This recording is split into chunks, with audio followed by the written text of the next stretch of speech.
never know if it could change your life. Take a chance, you're neither wrong or right.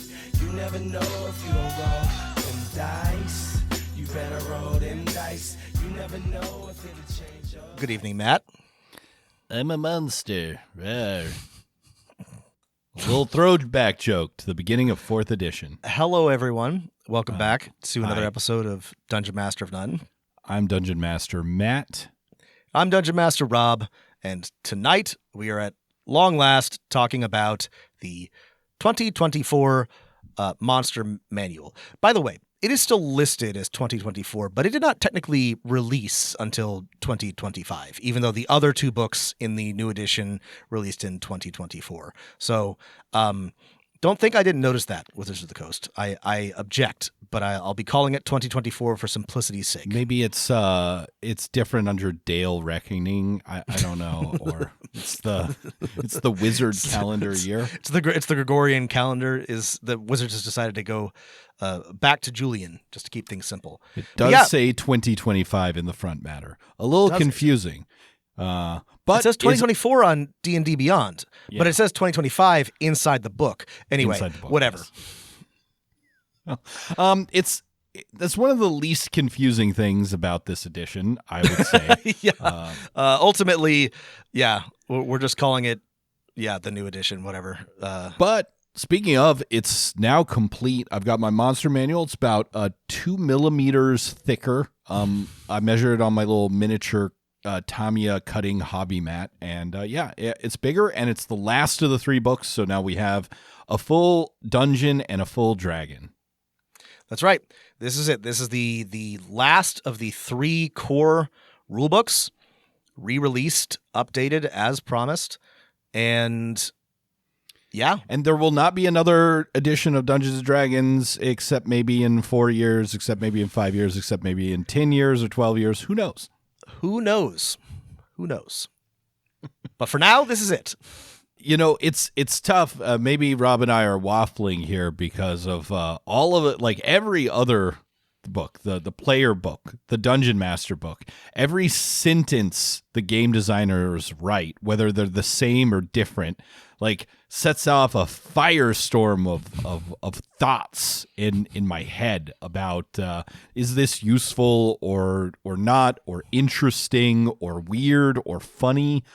The Monster Manual does not. So yeah, I have a few things to say, more than a few things, but ultimately the Monster Manual is it's a monster manual, and it I don't know, why don't we just talk about what we've got here, right?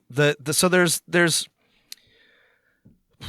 big picture, there is more to this monster manual. There are many more monsters, technically, than there are in the that's 2014. the big thing. There's more entries. There are more There's stat more entries. blocks, More stat blocked blocks. stats. There's now about those new monsters and about the monsters that were updated.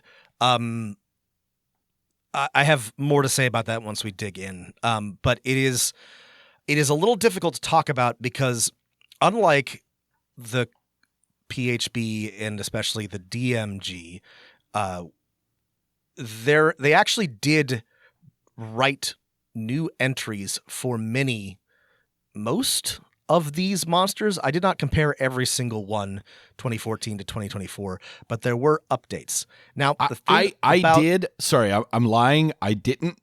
I looked at some other nerd who compared them, and I think it's a little bit less than half of the monsters have had their stats altered in some way.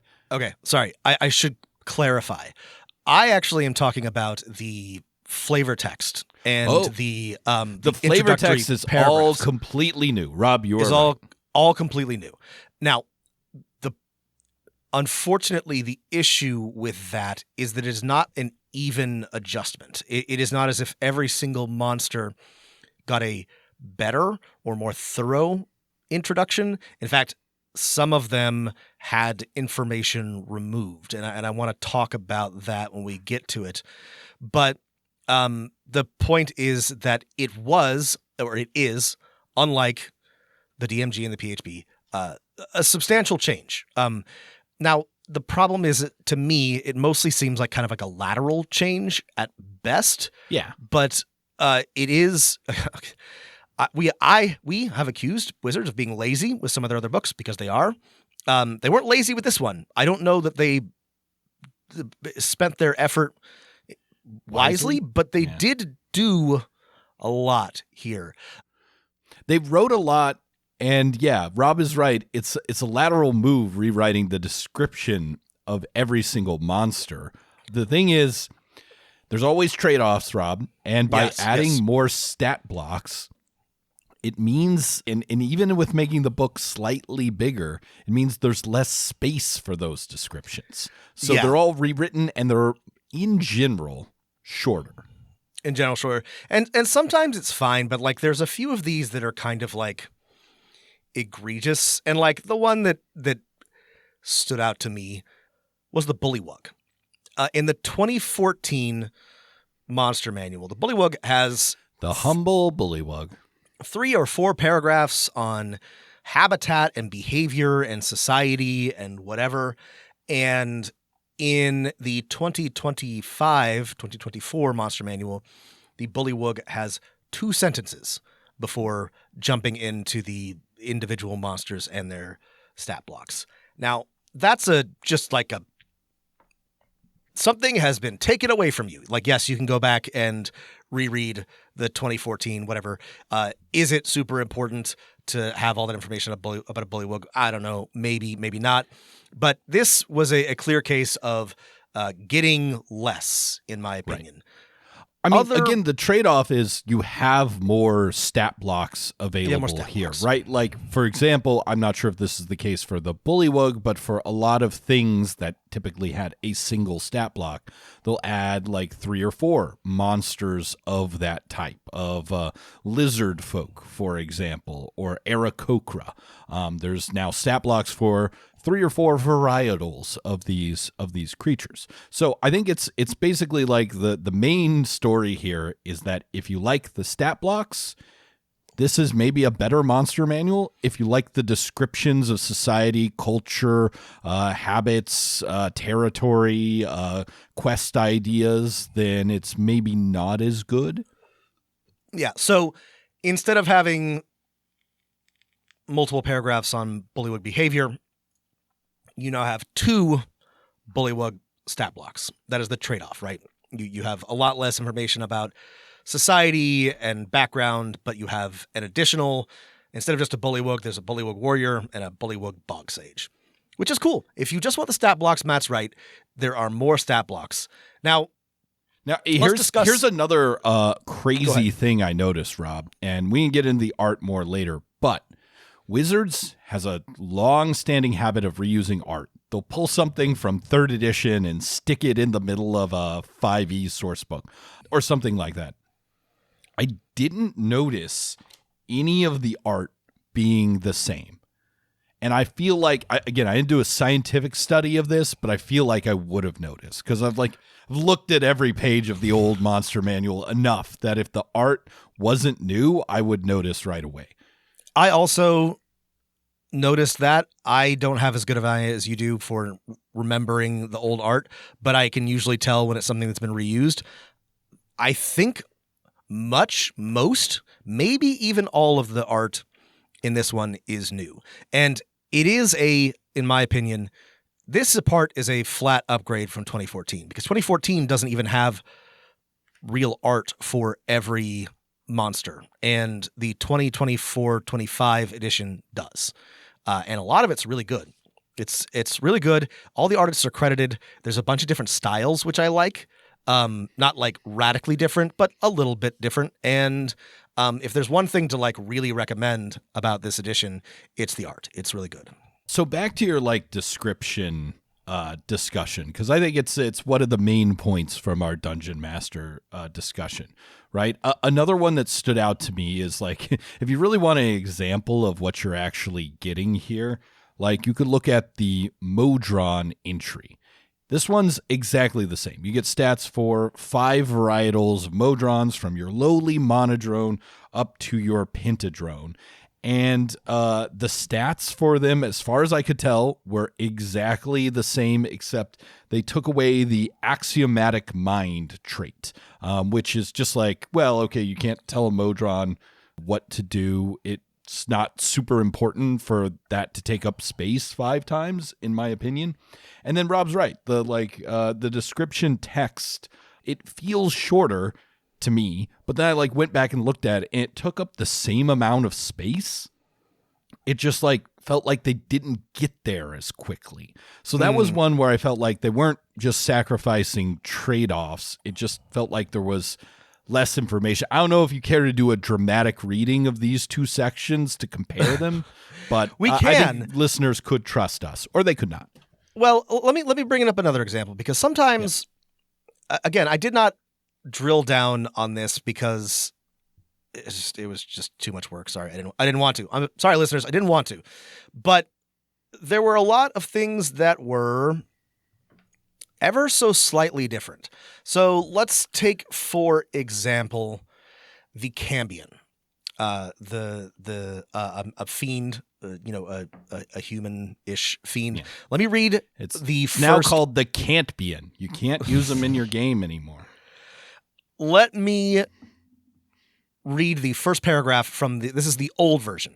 Okay. A Cambion is the offspring of a fiend, usually a succubus or incubus, and a humanoid, usually a human. Cambions inherit aspects of both parents,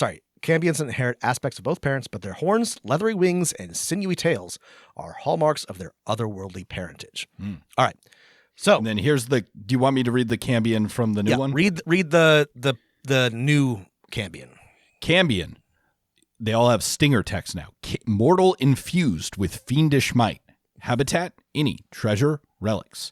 Cambions are former mortals corrupted by fiendish power or possessed by insidious forces. While tieflings are free-willed individuals with a hint of fiendish ancestry, Cambions are inherently tied to or remade by the wicked magic of the lower planes. So there's a couple more paragraphs on both, and in this case, it seemed to take up about the same amount of space in both editions. So this wasn't done for space-saving reasons. Mm-hmm. I don't have any investment in Cambions as a lore object, but they're like half fiends, right? But why did they change that? Why would you change the Cambion lore?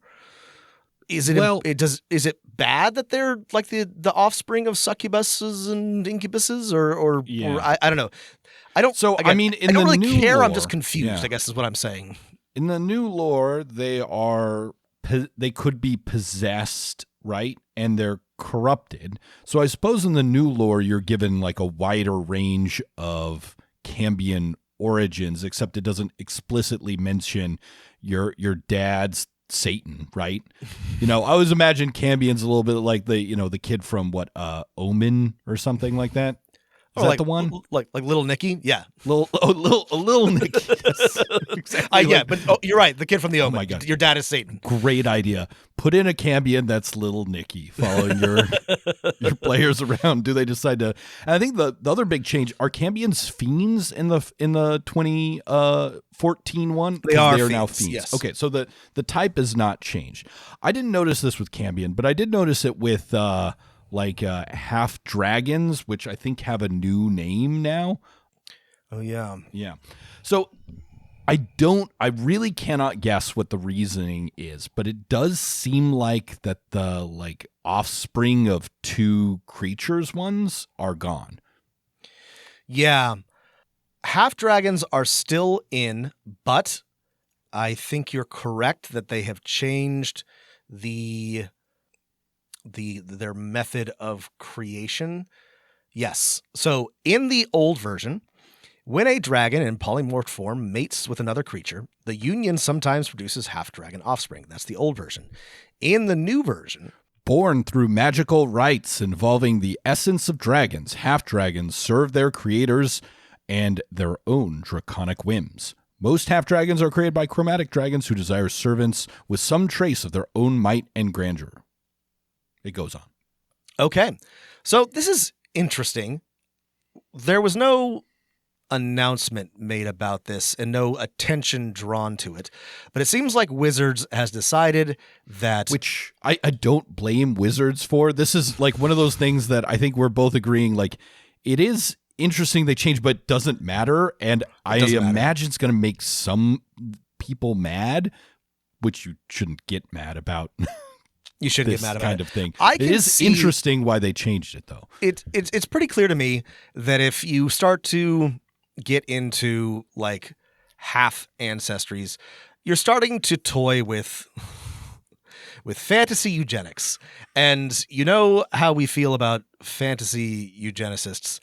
I don't personally think that when it comes to mythical creatures like dragons or fiends, that suggesting that their offspring would be a kind of hybrid is inherently like the same issue as having half orcs or half elves, which does kind of start to blend into some sort of like real life stuff.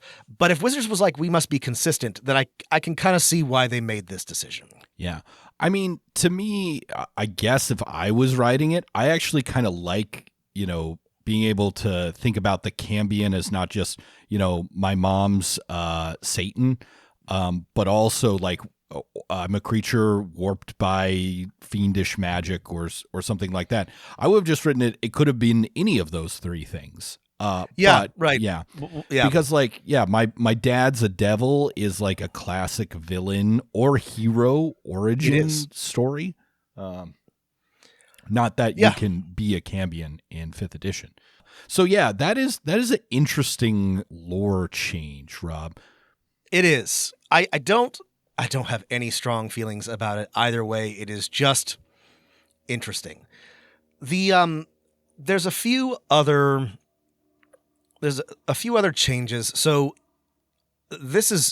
one of the changes that I think is good generally is that there are now NPC stat blocks included in the monster manual. So you have stats for commoners, for guards, for scouts, for thugs, for berserkers, so on and so forth. I think overall we might have more NPCs than in the regular monster manual, because before we had a couple at the very end. That's right. They were at the very end. Now they're included in the and I think there are more, but I don't actually know. I've counted.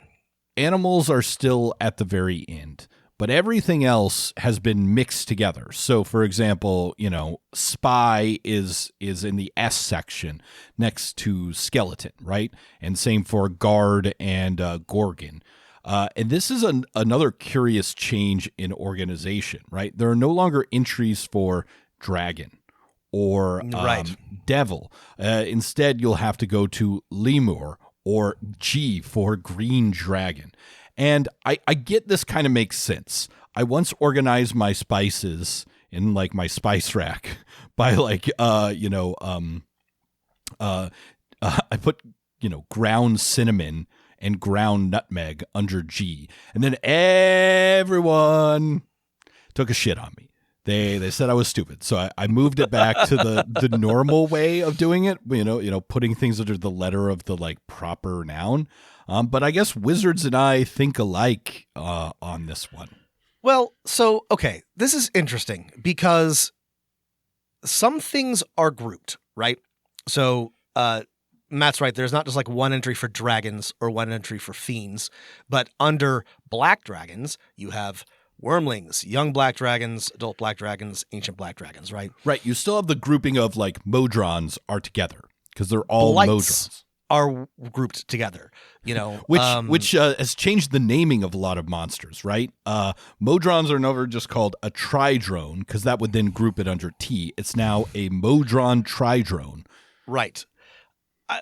But like this isn't consistent, Matt, because the mephits are all grouped together, but they're dust mephit, ice mephit, magma mephit, mud mephit, smoke mephit, steam mephit. So it's not consistent, right? And I don't actually think there's like anything wrong here, but it is different, and I'm just a little confused about how because like golems, personally, I think white pepper. Would you put white pepper under W or P? Again, I would put it under, people got mad at me for this. I would put it under W, Matt. Okay. But I can see the argument for putting it in P.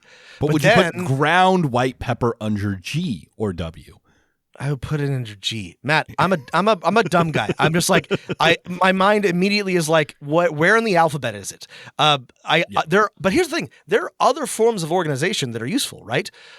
You know, many of my books are grouped by very loosely by subject, right? They're not all alphabetical. That would be insane. I'm not a library, but like, you know, I guess what I'm saying is I can see the utility in grouping. In fact, I like when things are grouped by, you know, I like when golems are all together. I like when fiends are all together. I like when dragons are all together. That's fine.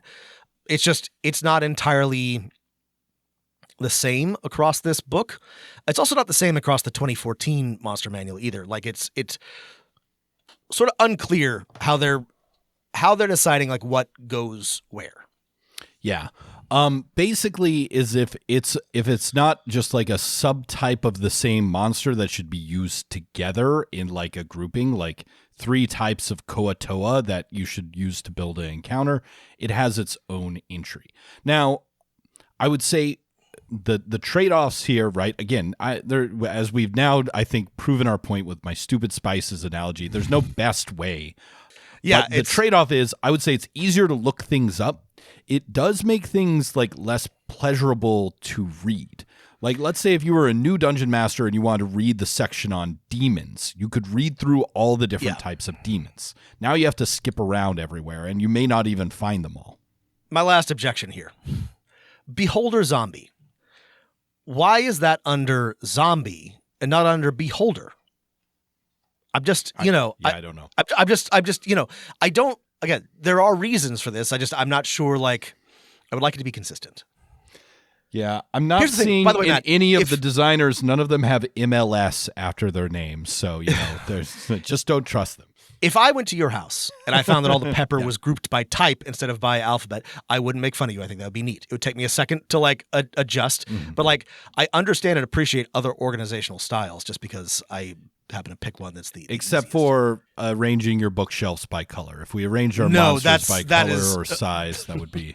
Well, sorry, if I can for just a second. The problem with that is it's not functional. Like I don't give a shit. It does look nice though, Rob. It doesn't matter. Like you can do anything you want as long as it has like a functional reason. Like anyway. Sorry, got me going. The function is beauty, Rob. It looks nice. That's a good point. That's a good point.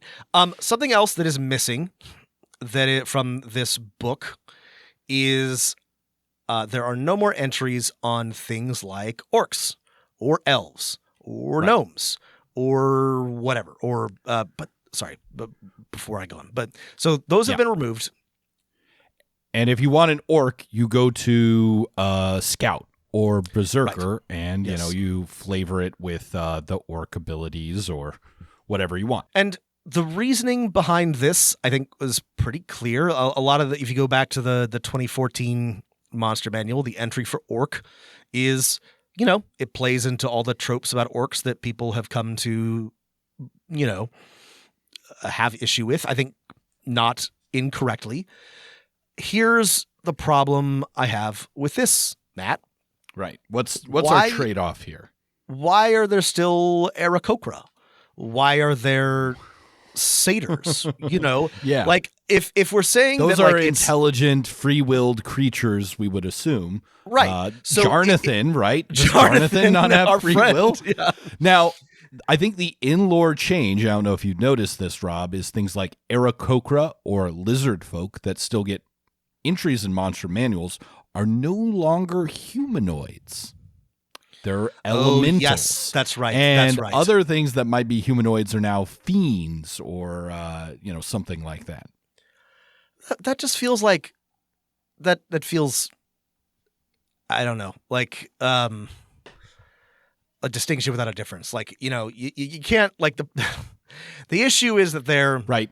Bugbears are fey, right? Are fey Goblins now, right? are fey. Yeah. I guess like there's like an internal consistency to that, but if the reason why they made this change is because they were not comfortable assigning like an alignment to an entire like humanoid ancestry, which I think is entirely valid. Why is it suddenly okay to do that for Aarakocra, which were a playable race for most of 2014's history? Like I've been saying I don't have a problem with this. This one I do sort of have a problem with. This one, again, it doesn't matter. It's not important, but this annoys me because it doesn't really like make sense to me.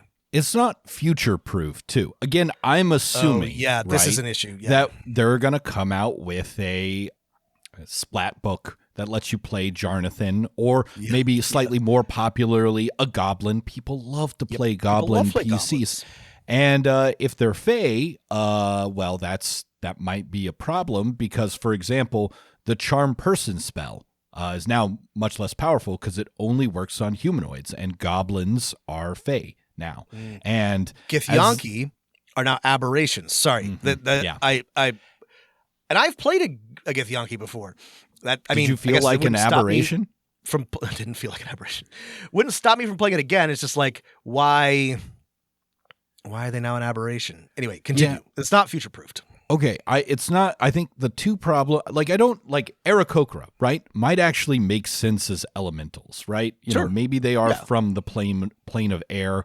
I like the explanation that they're the native humanoid species, right? Life finds a way everywhere, and this is what humanoids evolved to in the place that's mostly air. Birdmen, bird ladies, bird people, bird persons, bird persons, that makes sense. But it seems like someone came through with the blanket thing that's like, okay, humanoids are NPCs. They can be any of the NPC stats. You slap the gloss of whatever their species is. Everything else in the monster manual has to be one of these other types. Fae, aberration, elemental. And for some of them, like, I think it makes sense. Like Aarakocra. Lizard folk are elementals now too, and to me, they just seem like lizard people. Like elemental means. So we talked about this a long time ago. The creature types mean less and less. With each passing edition since third, where they had the kind of most meaning, and so like it doesn't really matter because they mean less now. But they do kind of come up in these like weird edge cases, mostly interacting with magic and spells like Charm Person or maybe Resurrection. Right. Sorry. Like would Banish work differently on a lizard folk? Like they're elementals, or do they have to be? I don't know. Okay, no, they changed Resurrection, so it just says a creature. Hang on, sorry. Now I gotta look this up. Now you got to check Banish. I gotta check Banish. While Rob is checking Banish, I do have to comment on something I really, really like, which is that each monster is given a tagline of somewhere between 3 to 5 or 6 words, right? Bullets are I do like this ravenous, too, yes. surface land sharks, bugbears, lurking goblinoid brutes, kobolds, tricksters, and servants of the chromatic dragons. If you're new to this, or even if you're not, it's a nice way to like set the tone. It doesn't take up any space either mentally or on the print page, and I appreciate it. Okay, so banishment is if the target is native to a different plane of existence than the one you're on, the target is banished with a faint popping noise returning to its home plane. So I guess that doesn't really. Yeah, you're still in outsider thinking where things have native planes. I'm overthinking it. Because they could be native elementals, I guess. No, I like this little like tagline. I like that it has a little like it also includes like the habitat right beneath it, and then treasure, which is neat. Right, you go to your table in the DMG and look up these treasure types. Yeah. This doesn't solve any of the treasure problems that we have talked about at length, but it does ease the pain substantially. If you have your DMG or your DMG tables with you, you can easily go from the defeated monster to the table, roll, and get what you need, which is a massive improvement over the old edition where you had to do that all by hand. Yeah, just to confirm your no more half creatures theory, the last one I could think of to look up was the half ogre or Ogrillion, and it also has its lore change. Here's a positive thing, Rob, that I really like about the stat blocks is their graphic design got like, I'm going to say about 40% better, and that's Yes. a massive improvement. Before Yeah. it was just really hard to read the number you actually needed, like the mod and the save. Yes. And now they're yes. in all these little boxes. They're slightly different color. They've reordered some of the stuff. The stat blocks not only take up a little less room, but they also don't look really crappy. The old ones look like they were on like fake scroll parchment, and it was a pain. This is the thing you need to reference quickly. They are much clearer, easier to read. They're organized better. We were, Matt, correct if I'm wrong, but like I feel like we were teased some like more dramatic changes to the stat block, which didn't really appear. Most of the information is largely the same, but the presentation and design is substantially better. Yeah, I think you're more often going to see things that have both melee and ranged attacks. I think you're going to see less of an entry where it says, here's all the level spells a creature can cast.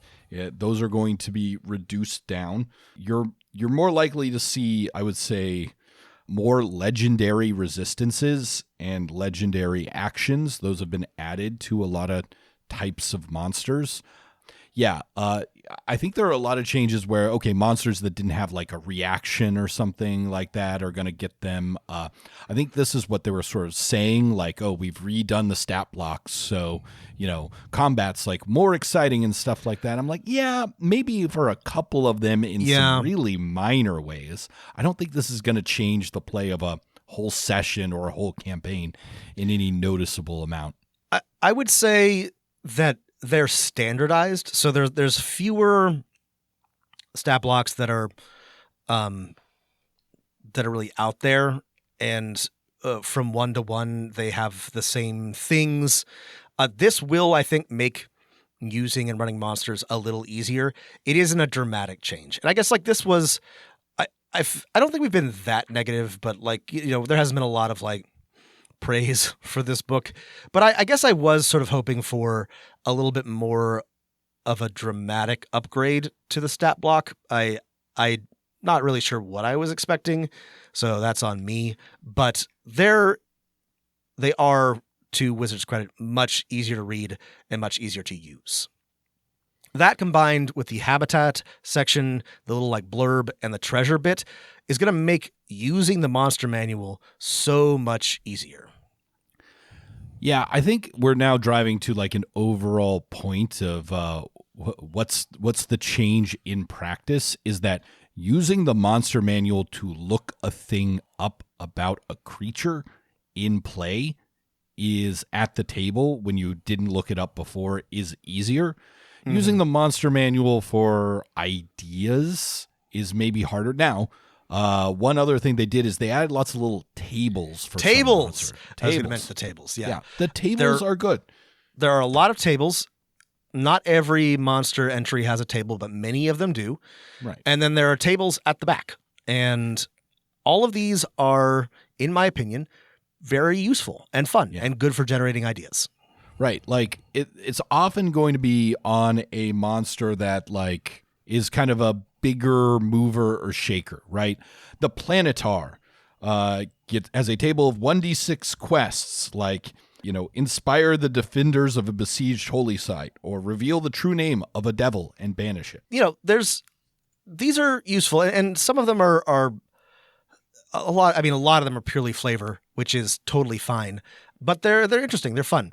Here's an example. For earth elementals, there's a D8 that you can roll on to determine like what the earth elemental is made out of, ranging from, colorful mineral formations to rubble or pieces of a ruined structure. Matt, I do want to point out that that number 4 is heaps of peat or decaying matter, which to my reading means that you can finally throw a poop elemental at your players. It is canonical that you can throw an animated pile of shit at your players, and it's in the book. So have fun with that. Yeah. Just can't you can't shoot a chlorine elemental at them or a lead elemental. Unfortunately, we're still thinking not to yet. classical things. Classical elements. I think one thing I noticed, is the legendary resistance upping and legendary actions kind of reformatting and changing.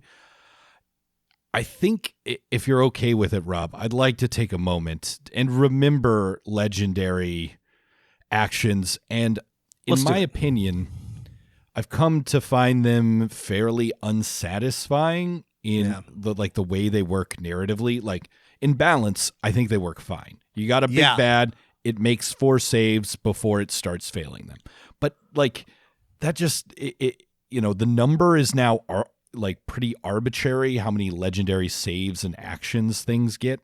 Again, this is a thing that's like, in effect, this works great. I have no complaints. So maybe I shouldn't be complaining, but I don't know why it still rubs me the wrong way as just a bad bandage on this system. I know just what you mean. And mechanically, it's fine, right? It helps balance big bad monsters against a party, but it does feel like a Band-Aid or a patch on a big problem, because they just get, it's not, it's not like built into like the framework of the system, right? It's not like a 20th level fighter can take on, a party of 6 12th level players. It can't, right? Because there's the action economy. So you can't have your big bad be a 20th level fighter. It has to be something with legendary actions and legendary resistances, right? Which your players never get. Other systems don't have this problem. You can scale up the power level as designed within the core framework and have monsters or NPC bad guys that don't require you to sort of, hand of God, give them extra bonus resistances. This may or may not matter to you. I am annoyed, like Matt, maybe not for the same reasons, but the internal consistency of it does kind of bother me. It is also in my opinion, in my experience, majorly unfun when a player lands a big spell and the whatever just shrugs off the effect. And this is a problem with the design of the game, is that there's still too many save or suck spells. Which means that when you get them, it feels great, but it also means that an entire combat can be invalidated if the bad guy rolls poorly on their D20, which wouldn't be a problem if it were not such a fucking awful bell curve. Sorry, we're getting into problems with D&D. Now, here's my, I think, half-ass patch that I was thinking about during my last D&D game, which is instead of to have to track the legendary actions of a creature, just have it always take 1 a turn, and maybe just do this for every creature that's a solo creature that's fighting 4 people in your party. It's just sometime, at half its initiative, it does one of its regular actions or its legendary actions, and just do that for that would be a so much simpler to keep track of solution, I think, and maybe even more, just as dynamic. And you don't have to be it's got 3 legendary actions. Do I really want to use one here? Right. You as the DM have to think about it less. I don't have a solution for legendary saves. This is this is more work, but and I don't run 5e very much anymore, but for years I have just ignored that and just designed my big encounters to have more bad guys and fewer big bosses, because I just simply don't like having to lean on legendary actions and legendary resistances to make good on it, right? And I don't know, I guess sometimes it feels like it makes sense.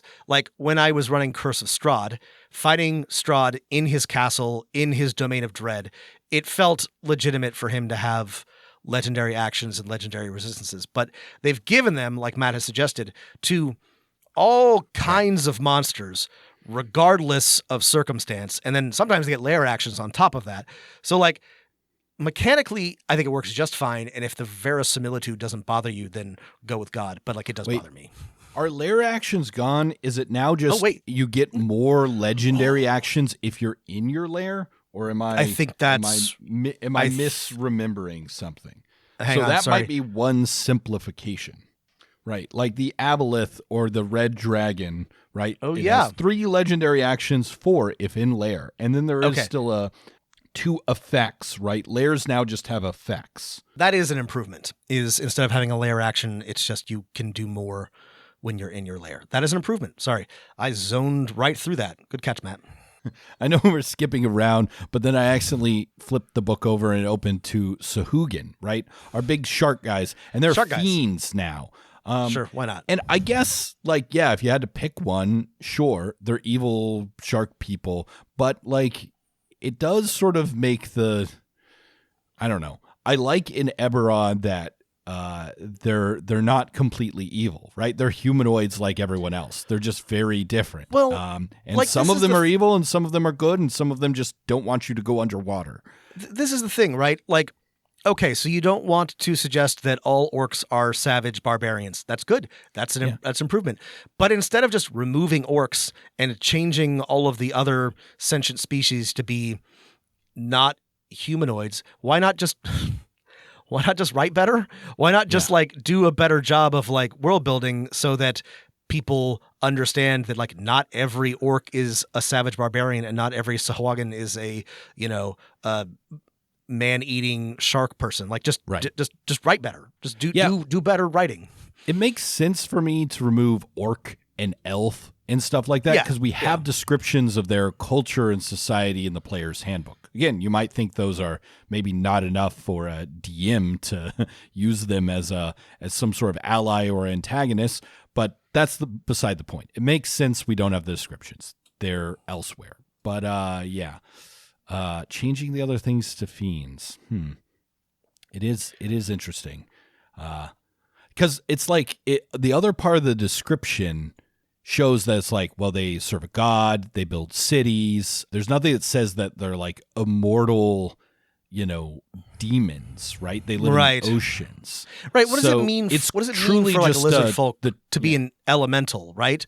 Because like they still have like babies, right? They're still baby lizard folk, right? Because like an earth elemental doesn't have a society or a mate or give birth to young or grow old and die. I don't know. It's kind of funny. It's like it's someone at Wizards like realized for the first time that like, wow, a lot of this game is just killing things and taking their stuff. Maybe it was like the very first reaction to ever having thought about that, which is of course silly. Lots of smart people have thought about this, come up with critiques or alternatives, or embraced it in some case for good or ill. I mean, they are not perfect, but like both Pathfinder and Eberron are functionally, as said, or Galarian and Eberron are functionally the same, right? There's settings. There's lots of bad guys. The core gameplay loop is fighting bad guys and taking their stuff.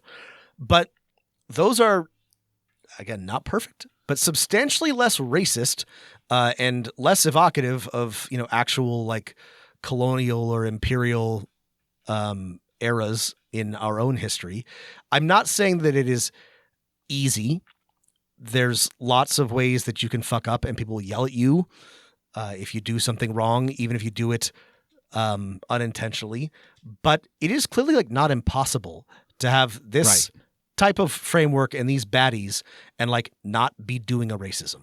I think it's better to try and have people yell at you, even if it's not perfect. I think the thing is the basic framework of the game means that it's probably not going to be perfect because there's some core assumptions here that are problematic, and that's okay. You can still play it. It's just but I think the idea is like we have to come up with a solution where no one can get mad Yeah, at us. that's right. I guess. Wizards just keeps trying to like do something that will not make anybody mad, which is impossible and ridiculous. But yeah, like that's the thing is, and lots of smart people have pointed this out, that like just the fundamental framework of a D&D game is one of violence and extraction and tomb robbing.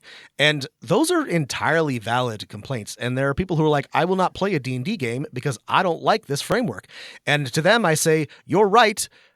I'm going to keep playing it, but I know that it's bad and I'm sorry. It's kind of like how I keep eating meat. I'm trying, I'm learning, I'm growing, but like, this is a thing. I'm aware of the issues and I'm doing my best to like moderate it, but I'm not perfect and neither is this game. And that is an okay place to be. It reminds me, sorry, Matt. Right. Reminds me of the Democratic Party in that it is trying to be all things to all people and not offend anybody, but also like not take any stance on anything. And that just like makes everyone pissed off all the time. Yeah, I guess so. Again, I'll probably like, cut that. That's a bad example. Yeah. No, I sort of get what you're driving at, Rob. At the end of the day, now that we've talked about it for like 5 minutes and have gotten our piece out, gosh, boy, this is, I hope they didn't spend a lot of time on this, is because it's such a minor change and it really doesn't matter. And if you wanted to run lizard folk as like people who have culture and are not like immortal or created by the plane of earth or whatever, then it doesn't, it's not hard to do that. It's not hard to do that. So I guess my final statement is it seems like a quick fix when something more nuanced would be necessary, like, hey, Sahuagin are, viewed as evil by many surface dwellers. Some of them are, some of them are not. What's going on here? You decide. It's your game. You decide. Right? Instead of, okay, they're devils now. They're fiends. Yeah, I don't know. My assumption is that like this was a very like slapdash change, and I also hope that they didn't spend a lot of time on this because it is not going to really like feels like they didn't spend a lot of time on it. Which I don't think this is going to make anybody happy. And I think the people who will be the only people who deserve to be unhappy about this, not someone who's like, this is ruining the lore by this. Ignore those people, is the sorcerer or bard that tried to cast Charm Person on a lizard folk. That's right. Them to like, and then the DM that's like, I guess you can't do that, and then followed through on the rules. That bard deserves to be unhappy. They deserve to be able to angry. Charm their way past the lizard folk guard and then get through to the other side of the swamp or wherever it is. It means you got to have hold monster now in order to do half of what you want to do. Hold person isn't good enough for a Aarakocra or a lizard folk these days. Yeah, poor Jarnathan. He'll never have children. Again, the creature types don't matter except for as keywords for spells. So there's nothing saying that Aarakocra don't have children. But there's also nothing saying that they do. The thing is, like, there's not enough information to know if Aarakocra have societies or if they live on the plane of air and are immortal whatever beings. Here's my take on the. We start off with the trade-off: better, easier to read stats, more stat blocks of them, less lore. There's something called the internet now, and like if you want to just search ArakocraFacts.com, those are this cool site called GeoCities where someone has, made their own Aarakocra page with all the Aarakocra facts that you want. So maybe it's not GeoCities, but you could just look up more lore on the internet than is here. The only problem is it's not like condensed and edited and tried by an author being intentional about making this useful for your game. But again, I think I'm okay with that. I think I'll take the stat box. I think it's fine. It's not like the lore was particularly robust in the old monster manual. I am noticing the difference. So you're probably going to like want to make up details for yourself, and that's fine. I do think that a lot of this was deliberate, and we've been griping a lot, but I'm really like not super upset with any of the changes. They are not the exact ones that I would have made, but I do understand why they made these changes. I can see the vision behind the 2024 Monster Manual. It's, again, I do feel like it's kind of lateral. You've lost some things, you've gained some things. Some things are easier, some things are harder. I will point out that we talked about this in the Dungeon Master Guide, that the robust rules for creating monsters were trimmed down, right. and we thought maybe they'll be in the Monster Manual, which we both, I think, agreed would probably make more sense for them to be. They're not. So there's not rules, robust rules for creating your own monsters. And I think it would be good to just put the, how to run monsters here. But there's some advice on this in the DMG. Yeah, there's a little advice. More than in the old Monster Manual. There's a little bit of advice on how to use the monsters, how to read the stat blocks, which I like. Actually, I like a lot. I think this is a really useful section. I think it could be a little bit longer, but again, it's not in the old one, so this is an improvement. Yeah, there were a few things that we pointed out that rules and rules interactions that did not appear to have any, they only appeared once, and there was not, as we hoped, a section on making monsters that included all of the different abilities or traits that you might have in one place. Or how to roll up the stats, right? Yeah. One thing I did notice is proficiency bonus is easier to find in the new stat blocks, and it seems like more monsters get it to their initiative bonus, or they're giving them some other kind of bonus. So if you're switching to the new rules, one thing to keep in mind, your monsters are less likely to go last. Yeah, I think I have not done a thorough, like I keep saying, but my impression is that everything is a little bit tougher, little bit more dangerous. Not a lot, but everything has gotten just a teensy little boost in one way or another. I didn't see anything nerfed. I saw a couple things with a few less hit points. I saw a couple things with a few more hit points when I checked. Again, other than initiative bonuses, a lot of things remain the same in terms of stat blocks. There's not a lot of new monsters. There's new varietals, right? Okay, you're gonna have a Koatoa. Well, no, those ones are exactly the same. Let's see. There's animal lords are new. So there's a few new archhags. Archhags are new. Big bads. I think the most significant. So there's the archhag. There's the colossus. There's the what's it called? The elemental cataclysm. There's the there's one more. There's a few more, but they're all big bads. They're all substantial threats. This is not counting all the different. There are a lot of different varietals, which I think are fun and interesting. But there are also some high level monstrous scary things. I think these elemental cataclysm was in Mordenkainen's. Oh, sorry. I'm including these things only in comparison to the original. Monster. They are probably included somewhere else, but now they're all in the main Monster Manual. Anyway, but there's not a ton of, aside from a few things, like Matt said, not a ton of completely new monsters.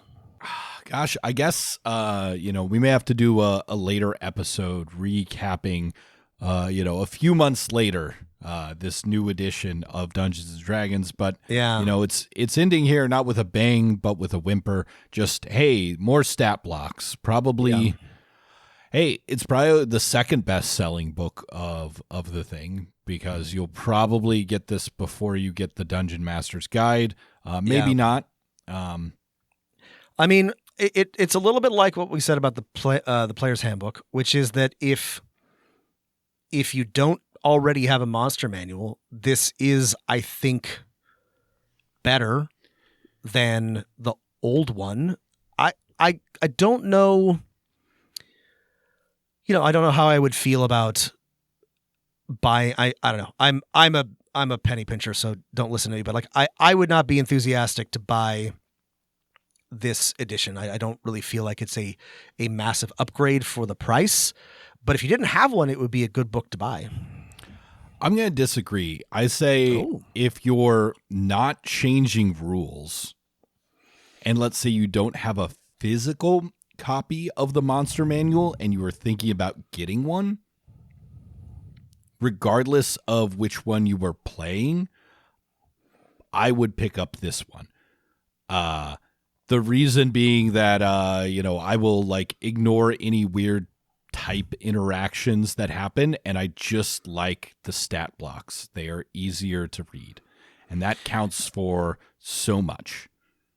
That is a good point. The art is also really good. This is a nice book to have because it is pretty and good to look at, which is worth bearing in mind.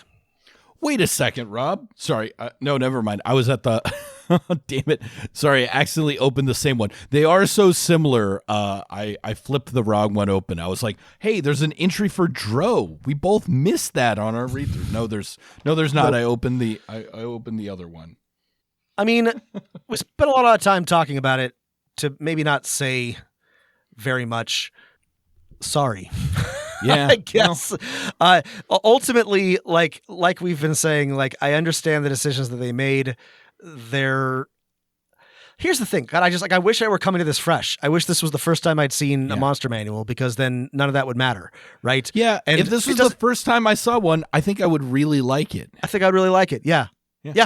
Actually, maybe that's the attitude to take. Yeah. If you have been playing for 20 years like we have, I don't know, you're doomed. You'll never be happy again. But if you're a newcomer to the genre, this is a good book. It's a good book. I don't know. It's still, I mean, the main problem is still like, it's a lot of money to spend to be a GM, right? It's still like $3 $60 books, but I do think this one is worth the money, at least, if you don't already own a physical copy. Yeah, I agree. I think, I'm sure if we missed any like minor interactions on changing creature types that affect, I don't know, like animal companion or druid morphing abilities or creature summoning spells or something, definitely drop us a line at dmofnone@gmail.com. And now that all the, books are here and you can, I guess, officially judge this edition, let us know if you're playing D&D. Are you switching? Are you considering switching, etc.? Yeah, we'll probably do a retrospective in a few months, once everything has settled. But here it is. We've it's all there. If you have thoughts and you don't want to email us, you can hit up our Discord, link in the show notes. You can go to our Patreon and give us $5, and then we have to listen to you. And let us know what you thought about all these books. There will be probably more content at some point, but we're going to leave 2024 edition, 2025 edition behind for the time being. Other than a box set, I don't think anything has been announced or is like planned or something. So it gives us a nice break from this, other than that starter box set, which I'm sure we'll take a look at. So thanks for listening, everybody. And whatever you do, keep rolling them dice.